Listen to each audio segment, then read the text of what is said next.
Hi, hello everybody. Welcome to another great science lecture by your teacher, Mr. Timon Imsh. Yay! I hope you really enjoyed yesterday's test. I bet it was really fun.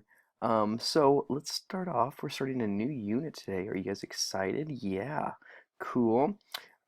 First off, have you ordered your t-shirt yet? Because in the few days before your spring break, we are going to be doing some tie-dye and you need to order that shirt. And you need to bring in $4. That's that. Hopefully you guys did some of your reading on CK12. That would be awesome. And based on that, you can actually answer this question right here. What is the differences between chemical and physical properties? So go ahead and pause this and answer that question as you also title your notes for the day. Cool. Did you pause it? You didn't. You didn't pause it. You didn't pause it. Every freaking time. Okay. Well, let's see here. Basically, we're going to be talking about chemical and physical changes. There's a difference there, and we kind of need to understand that difference before we can continue on with chemical reactions, which is mostly a chemical change. So let's start with physical, because physical is a bit easier to understand. It's changing properties that do not require chemical bonds to break apart. It does not make new chemicals. So everything that's on the reactant side, which is the left-hand side of a reaction arrow, is going to be the same as on the right-hand side, which is the products. They're going to be the same chemicals, all right? But they may change the way they look. So if you take a piece of paper and you cut it up, it's still a piece of paper. If you take a ice cube and you melt it down, it's still H2O. That hasn't changed, all right? The phase has changed, but physically it is still the same. Chemically, it is still the same thing, H2O. So if you're blending, cutting, mixing, a phase change, dissolving, aqueous solution, if you take salt and you put that in water, it's still salt actually, all right? Although it kind of dissolves and you won't be able to see it, but it's still salt. It's still NaCl. It's just now in the aqueous form, means it's in water. So here you go. Look at this right here. This is water as a liquid, and this is water as a gas. It's still H2O, H2O, H2O. And really start to think about it as the chemical bonds. Here we have an oxygen bonded with 2 hydrogen, and here we have that same oxygen bound with 2 hydrogen. No bonds have been broken. That's a physical change. Now when we talk about chemical change, we're talking about properties that require bonds to be broken, and it forms entirely new chemicals. Those new chemicals are going to be made up of the same elements that were on the reactants, but they are a new configuration. So oxidation, acid-base reactions, combustion, decomposition, and all of these types of reactions, these are all chemical changes because at the end of the reaction, at the end of the change, they are actually different, chemically speaking. They have new bonds, and old bonds were broken. Like iron rusting. Oh, you can't see my little picture. Look at that. This is a chemical reaction right here. All right. This metal right here, this iron before is different than it is now after. So those are chemical and physical changes. Cool? Cool. So how do you tell if there's a chemical change? Now these aren't like hard, fast rules. You have to use a little bit of common sense here. So you'll know if you see a chemical change, usually if you see 2 of the following things. Number 1, heat is absorbed or released. Generally speaking, we do chemical reactions at room temperature. So if something feels cold or if something feels hot, that means it's going to be in either an endothermic or an exothermic reaction, and we'll talk about those. But heat is either being absorbed or released. That's a sign of a chemical change.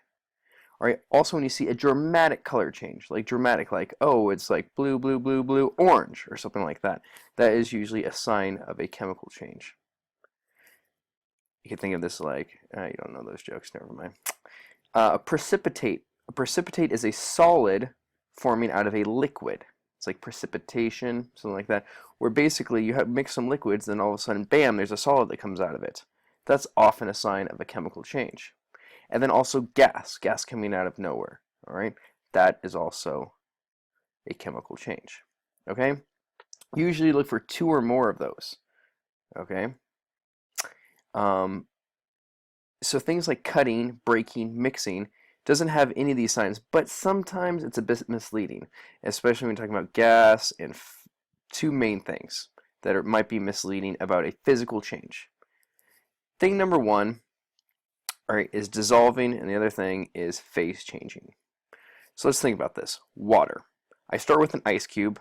and I melt it down. It's H2O as a solid, now it's H2O as a liquid. It's still H2O. That's a physical change. But it's kind of looking different, and it especially looks different when I boil it up and I'm going from a liquid to a gas. It looks like I'm creating smoke or gas out of nowhere. No, I'm actually just changing the phase. It's still H2O. In fact, H2O gas form is called water vapor. All right, you can't see it. It's not like a visible gas, but it's definitely there. All right, so this creates a this idea of creating a gas or feeling hot may be like, oh, that's a chemical reaction, but it's actually a physical change in that that heat that's being produced, like from water vapor or something like that, is because there's something from the outside that's being put in. Okay, bam, here's the thing I was just talking about. H2O as a liquid going to H2O as a gas. It's still a physical process. Okay, so any phase change, physical. Phase change, physical. Got it? Got it. All right, things when they dissolve or they disappear. If you're like, I take salt and it's white and then I put it into water and it disappears. It's like a color change. All right, that's actually not that's just dissolving. It's still NaCl. All right, it's also a phase change. Yes, going from solid salt to aqueous salt, which means salt dissolved into water, is actually still a phase change. I'd write that down. U. All right. So let's take a look at that real quick. NaCl, which is table salt, plus H2O is equal to NaClAQ. AQ is the aqueous. That means we're taking a solid, dissolving into a liquid, and bam, now it's, well, not just any liquid, but water. Now it's aqueous. Okay? Do you see how it's still NaCl there? Cool. If you're like, well, Mr. Rams, technically you said that NaCl would be an ionic bond because it's between a metal and a nonmetal, and those create ionic bonds, and those aren't even really bonds, then I would say yes, you are correct. All right, but I did not make any new chemicals. So dissolving is a physical change. Cool? Cool. I think it's cool. All right, you guys want to hear me do my theater stuff? We're going to talk about Ira Remsen. All right, he was a chemist, like how you think of chemists or how your parents may think of chemists. So here he is. While I was reading a textbook of chemistry, I came upon this statement: nitric acid acts upon copper. I was getting tired of reading such absurd stuff, and I determined to see what this meant. Copper was more or less familiar to me, for copper cents were then in use. I had seen a bottle marked nitric acid on a table in the doctor's office when where I was then doing time. I did not know its peculiarities, but the spirit of adventure was upon me. Having nitric acid, don't do this at home. I'm going to have to stop right here. Do not do this at home. Having nitric acid and copper, I had only learned the words act upon meant. The statement nitric acid acts upon copper would be something more than mere words. All was still. In the interest of knowledge, I was even willing to sacrifice one of the few copper cents then in my possession. I put one of them on the table, opened the bottle marked nitric acid, poured some of the liquid on the copper, and prepared to make an observation. But what was this wonderful thing which I beheld? The scent was already changed, and it was no small change either. A green-blue liquid foamed and fumed over the scent and over the table. The air in the neighborhood of the performance became colored dark red. A great colored cloud arose. This was disagreeable and suffocating. How should I stop this? I tried to get rid of the objectionable mess by picking it up and throwing it out of the window. I learned another fact. Nitric acid not only acts upon copper, but it acts upon fingers as well. The pain led to another unpremeditated experiment. I drew my fingers across my trousers, and another fact was discovered. Nitric acid acts upon trousers. Oh, it does. Taking everything into consideration, this was the most impressive experiment and relatively probably the most costly experiment I've ever performed.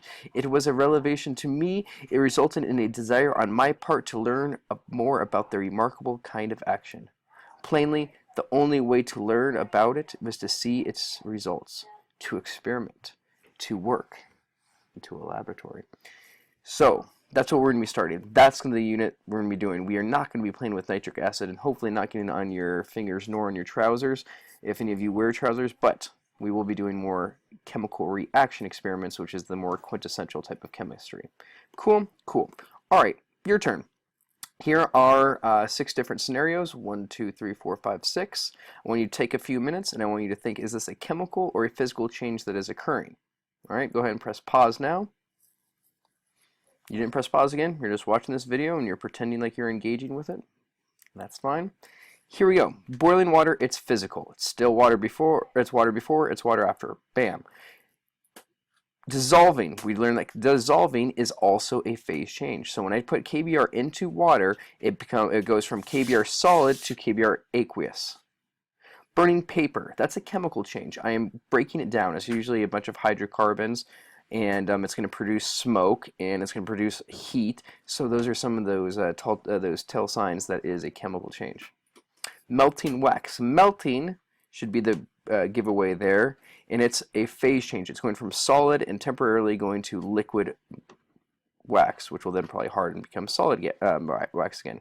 Throughout that, it's not really necessarily a chemical reaction, it's just phase changes. Mixing salt and pepper.